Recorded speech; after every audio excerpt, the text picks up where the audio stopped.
y al mismo tiempo estamos regresando, más bien nos estamos integrando a la plataforma de Facebook Live y vamos a hablar precisamente hoy de Alzheimer. Bueno, vamos a dar un resumen muy breve. Bueno, pues sabemos que la enfermedad de Alzheimer es una enfermedad frecuente. Esta enfermedad frecuente fue descrita por primera vez por el doctor eh, eh, Alois Alzheimer en Alemania, precisamente en Frankfurt, porque empezó a notar el deterioro de uno de sus pacientes, un paciente de 51 años, que empezaba con deterioro neurológico y que empezaba a tener trastornos y pérdida de la memoria a corto plazo y alucinaciones auditivas. Y que este paciente finalmente tuvo que ser llevado a un asilo en Frankfurt y ahí pudieron estarlo estudiando mucho más tiempo.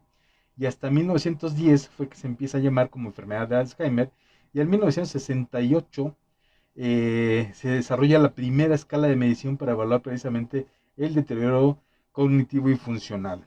En 1976, la enfermedad de Alzheimer fue reconocida como una de las formas más frecuentes de la demencia y que tiene una cierta importancia también para nuestro país, porque precisamente los números pues, no son tan alentadores, ¿no? Otros autores, algunos autores refieren que esta enfermedad puede empezar a presentarse a los 50 años. Sin embargo, hay otros que también dicen que puede empezar a partir de los 65 años. Pero que también hay eh, una presentación de la enfermedad como debut temprano a partir de los 40 años y que estos están relacionados precisamente con alguna enfermedad hereditaria de un mismo familiar, de un papá, de un tío cercano o de un abuelito directo. La enfermedad de Alzheimer tiene una prevalecencia de a partir de los 60 años, siendo el doble a los 65 años. Y que esta enfermedad también va a ser más frecuente en las mujeres que en los hombres. Bueno, pues ahora habíamos hablado antes del corte precisamente de pues, su importancia, ¿no? De por qué tenemos que tener esta importancia, por qué la historia clínica debe tener una mucha mayor importancia. Bueno, pues resulta que tenemos un antecedente y tenemos unos genes que están relacionados directamente con este tipo de enfermedad, que si mi papá la tenía y no teníamos manera de estudiarlo genéticamente, actualmente ya se puede estudiar. Es conveniente que si yo tengo mi papá, mi abuelito que tuvo Alzheimer o que tiene Alzheimer, me vaya a hacer una cita con un médico genetista. Sí puede ser. Y de una vez empezar a descubrir si tenemos ese gen, ya sea recesivo o dominante, es decir, que si es dominante muy probablemente la enfermedad se vaya a desarrollar. Y si es recesivo, necesita de ciertos factores externos y algunos internos para poder desarrollar esta enfermedad. Bueno, sin embargo, también algunas otras enfermedades también están relacionadas con esto, ¿no? Y habíamos dicho que a nivel familiar, enfermedades del Alzheimer pueden estar relacionadas o pueden estar tipificadas en los cromosomas 21, 19, 14 y 1, y también enfermedades, hemorragia cerebral hereditaria en el cromosoma 21. También está relacionado con enfermedades de Alzheimer esporádica, síndrome Down y otras también neurológicas. Vamos a ver que también el riesgo de desarrollar Alzheimer es aproximadamente del 25% cuando hay un antecedente y que los pacientes que llegan a tener Alzheimer de entre el 5 y el 10%, que son con un antecedente heredofamiliar, pueden llegar a ser de un gen dominante. De entre ellos tenemos el gen de la proteína, el gen de la persilinina 1 y de la persilinina 2, y que donde va a ser más frecuente los casos de Alzheimer de una manera precoz es en el del gen de la persilinina 1. Entonces, aquí es donde cabe tener la importancia precisamente en que tenemos que hablar muy bien de nuestra historia, de nuestros antecedentes heredofamiliares, bueno, nuestra historia clínica de nuestros antecedentes heredofamiliares, precisamente por si nosotros ya tenemos un cierto daño o nos estamos notando que empezamos a perder algunas capacidades del aprendizaje o que nos estamos empezando a olvidar muy fácil de algunas cosas, podemos empezar a tomar cartas en el asunto. O si tú ya tienes antecedentes de familiares, puedes empezar hoy a empezar a hacer algunas actividades precisamente de manera preventiva, precisamente para no llegar a desarrollar el Alzheimer, o si llegase a desarrollarse, a lo mejor llega a una edad muy, muy, muy avanzada.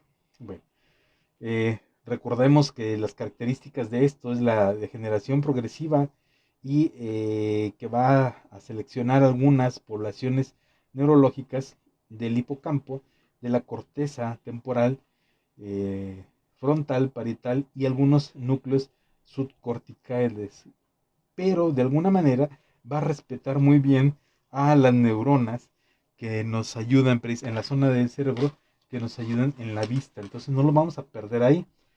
Ahora, tenemos algunas vulnerabilidades, como ya habíamos dicho, en la genética, la edad. Algunos hablan, algunos autores en la Argentina hablan acerca de que a partir de los 50 años ya tenemos la posibilidad. Si tenemos más de 50 años, tenemos la posibilidad de llegar a tener Alzheimer. Pero otros autores en México hablan que a partir de los 65 años podemos empezar a ver una prevalecencia de precisamente de la enfermedad. Ya hemos hablado también de que es más frecuente en las mujeres y que en algunos casos una historia previa de un traumatismo craneoencefálico o una fractura de cráneo puede ser el antecedente importante para que hoy alguien de nosotros o algún cercano llegue a empezar a desarrollar enfermedades de Alzheimer. Bueno, dentro de esto vamos a ver que eh, hay algunas personas que genotípicamente tienen la posibilidad de desarrollarlo. El genotipo APO2E. Estas personas pueden llegar a tenerlo de una manera tardía. Sin embargo, también hay factores protectores. Estos es el uso de los antiinflamatorios no esteroideos, los AINES, paracetamol, naproxeno, ibuprofeno. Todos estos, al disminuir en cierta medida la inflamación cerebral, también pueden llegar a ser un factor precisamente protector ante la enfermedad de Alzheimer, pero también nos hablan acerca de que no es por completo eh, una prueba fehaciente de que nos va a reducir un 30%, un 20% si yo estoy tomando constantemente un AINES. Lo que sí podemos observar y podemos ver es de que el uso discriminado de los AINES nos puede provocar también un problema gástrico, una úlcera, una inflamación de colon, una inflamación intestinal. Entonces siempre habrá que sopesar, pero siempre basados en una muy buena historia clínica. Ahora, también tenemos la educación como un factor protector. Nos habla que las personas que normalmente llegan a tener más educación, es decir, que han estudiado más, que han leído más, eso va a ser como un factor protector, es decir, que yo tenga mi cerebro en constante movilidad, en constante entrenamiento, es un factor protector precisamente para que yo no llegue a desarrollar el Alzheimer. Así que si tú ya te aburrieron los sudokus, yo pienso que ahorita tienes que seguir jugando sudokus, o que si de alguna manera ya pensaste que ya estás en cierta edad y ya no quieres aprender nada, no quieres seguir a ese curso, yo pienso que sí debes de ir a ese curso que a lo mejor te llama la atención, precisamente para mantener tu mente activa. Si la tienes fortalecida, va a ser más complicado que tú llegues a desarrollar una enfermedad de Alzheimer, y más si tienes el antecedente heredofamiliar en tu familia. Ahora, no únicamente tiene que ser eso, pueden ser algunos juegos sencillos como de memorama, algunos juegos como el ajedrez, las damas, esos donde tú estés relacionando constantemente dónde tienes tus fichas, entonces tienes dónde están en el espacio y estás con un pensamiento abstracto de cómo vas a hacer tu siguiente jugada, cómo va a ser tu siguiente juego. Eso va a estar desarrollando constantemente tu mente y vas a hacer de que te estés yendo por una manera preventiva precisamente a tu cerebro. Aparte, que si tú lo haces constantemente, te puedes empezar a dar cuenta más a tiempo, mucho más rápido, que si no estás usando tu mente constantemente. Es decir, cuando tú siempre usas tu coche, tu bicicleta, tu patineta, y ya la conoces muy bien, y dices, ah, caray, como que le hace falta aceitito, como que le hace falta grasita, como que le falta esto, le falta aquello, igual tu mente y tu cerebro. Si tú constantemente estás estudiando, estás escribiendo, estás en cursos, estás con tu mente activa y te empiezas a notar que ahora es mucho más difícil, puede ser que ese sea el primer síntoma de que te estás acercando, bueno, junto con la edad, que te estás acercando a desarrollar una enfermedad de Alzheimer. Y más si tienes el antecedente de un traumatismo o que tienes el antecedente de que alguien en tu familia lo tiene. Ahora, ¿qué puedo más hacer? Bueno, también nos habla acerca de que nosotros podemos empezar a tomar algunos suplementos. ¿Cómo qué tipo de suplementos? Unos muy sencillos, que a lo mejor todo el mundo los ha tomado y a veces ya decimos, híjole, ya lo tomé y no siento mejoría.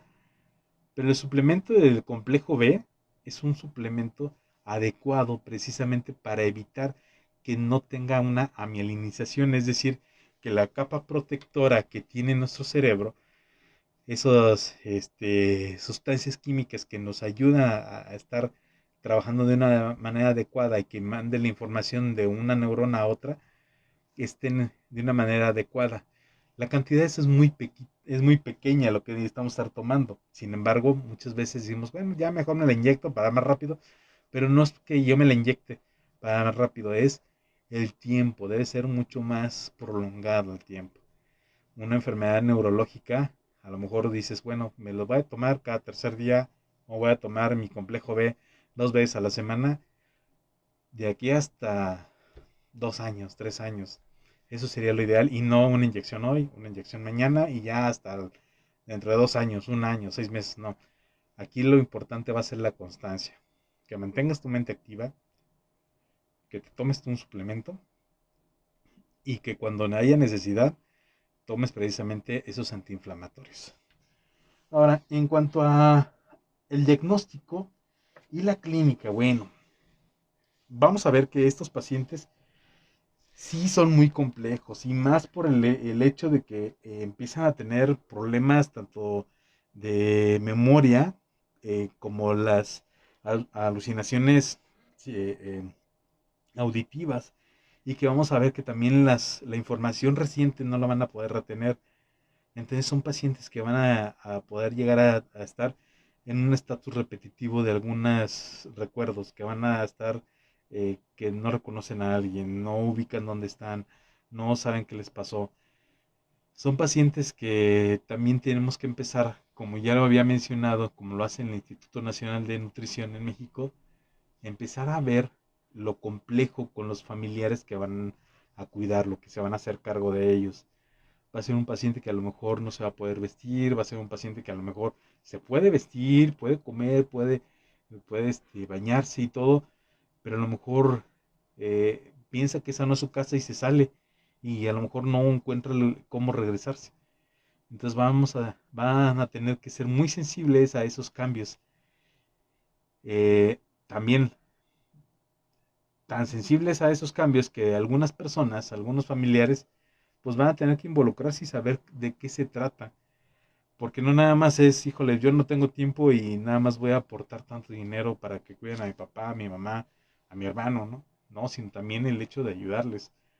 Porque no es nada más el aspecto físico, sino también que estemos tratando de que no se nos vaya tanto de esos pacientes y estar hablando, platicando, tratando de fortalecer o estimular su mente precisamente para que el deterioro no sea tan agresivo, tan rápido. Sabemos que hay algunos casos de Alzheimer que van a evolucionar muy rápido y que en 5 años, al término de 5 años, probablemente las personas lleguen a fallecer. Pero tratar de que sean en las mejores condiciones posibles y no en un deterioro, como ya habíamos dicho, donde ya no puedan controlar sus esfínteres y que ya no puedan controlar también sus evacuaciones y que no se estén evacuando en sí mismo en ellos. Entonces, a eso es a lo que hay que enfrentarnos cuando vemos que es mucho más complejo y que es familiar, que hay que integrar a todo el mundo. Y aquí pues también llega el problema, pienso yo, de aquel persona, aquel familiar, aquel primo, que de repente quiere hacer más. Hay tratamientos, hay tratamientos dentro del Alzheimer que deben de manejarse con mucho cuidado. Esos tratamientos no podemos darlos nada más así, porque algunos tratamientos van a ser hepatotóxicos. Quiero decir con esto que van a dañar al hígado y que al dañar al hígado ya no vamos a tener un problema, sino vamos a llegar a tener dos. Entonces las cantidades que se le administre deben ser bien controladas, bien medidas, precisamente para evitar ese daño, ¿no? Porque en algunos casos puede ser incluso muy, muy grave el hecho de el tratamiento. Vamos a pensar que a lo mejor ustedes leyeron, ustedes vieron, a lo mejor en internet que dice, pues yo leí que la tacrina, pues sí, la tacrina es hepatotóxica. Y yo también leí que si le damos AINES, le vamos a ayudar, pues sí, pero el problema es que también los AINES, aparte de que nos pueden causar un problema gástrico, también nos pueden causar un problema renal. Entonces ahora tenemos un problema renal y un problema hepático. Entonces, en este tipo de enfermedades sí hay que tratar de no sobre llevar fármacos de más. Siempre la asistencia del neurólogo y, como habíamos dicho al principio, es una atención multidisciplinaria, no nada más mía. A lo mejor va a ser el neurólogo, va a ser el médico familiar, va a ser el médico general y también a lo mejor un genetista, tal vez un psicólogo, un terapeuta, precisamente para que les ayude también al entorno familiar, porque también ese entorno se va a cansar y ese entorno también puede llegar a enfermar. A lo mejor de otra cosa, no de Alzheimer, pero a lo mejor sí de alguna otra cosa. En el caso de la donepezilino, ese sí es un poquito no tan alterado, no tan agresivo, es mejor, más tolerante, pero también, como muchos, habrá que dosificarlo de una manera adecuada y no, pues vamos a darle más para que mejore. No, siempre debe ser bien dosificado e idealmente por un neurólogo o por un geriatra. En el caso de la de bastimidina, ese ayuda bastante, es muy tolerado, pero también debe ser supervisado. La galatantina también debe ser supervisado. Hay medicamentos que no podemos nada más estar tomando así nada más. Entonces vemos que el tratamiento pues no es sencillo, el deterioro lo vamos a poder llegar a ver muy fácil, muy frecuente, y que también nosotros tenemos que aportar un poquito en el entorno familiar de ese paciente. No nada más ver al paciente como esa carga química, bioquímica, no, sino como una persona, no como una serie de personas que tienen muchas enfermedades, ¿no? Hay que verlo de una manera integral. Y pues siempre considerar que alguno de nosotros va a tener que llegar a los 60 años, 65 años y que tenemos un porcentaje de posibilidad de llegar a tener ese tipo de enfermedades y que también queremos llegar con una dignidad, ¿no? Queremos llegar eh, bien a esas edades, que no estemos neurológicamente dependientes, ¿no? Que no nos tengan que ayudar a vestirnos, a bañarnos, a comer, que no nos estén cuidando constantemente si nos salimos o no nos salimos de la casa, ¿no?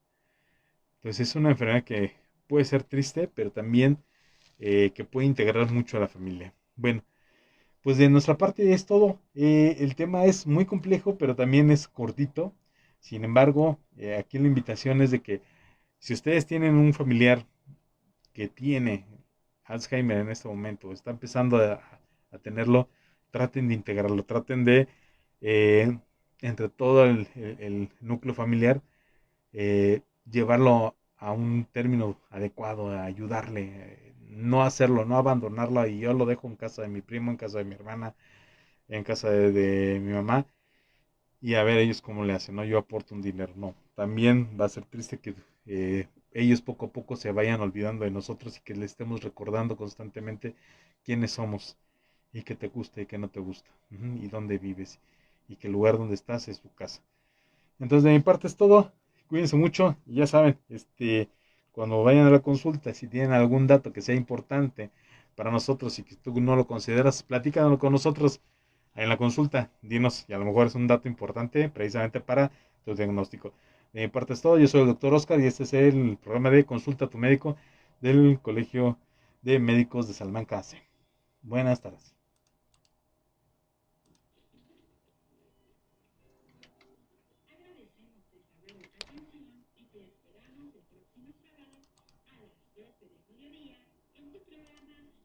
Sí, para los que nos siguen a través de Facebook Live, vamos a hablar también de demencia senil, precisamente como es un padecimiento que no es tan frecuente, pero que sí va a ser frecuente al final de la vida. Entonces queremos empezar a hablar también de algunos aspectos neurológicos que nos pudieran también alterar y que son importantes para la vida de cada persona, ¿no? No queremos llegar de una manera inadecuada precisamente a la edad adulta o a adulto mayor y que seamos completamente dependientes, ¿no? Queremos llegar lo mejor posible. Uh-huh. Ya nada, estamos esperando a Paco para que nos ayude con lo del audio. Uh-huh. Bueno, de mi parte es todo y cuídense todos, saludos a todos y buenas tardes.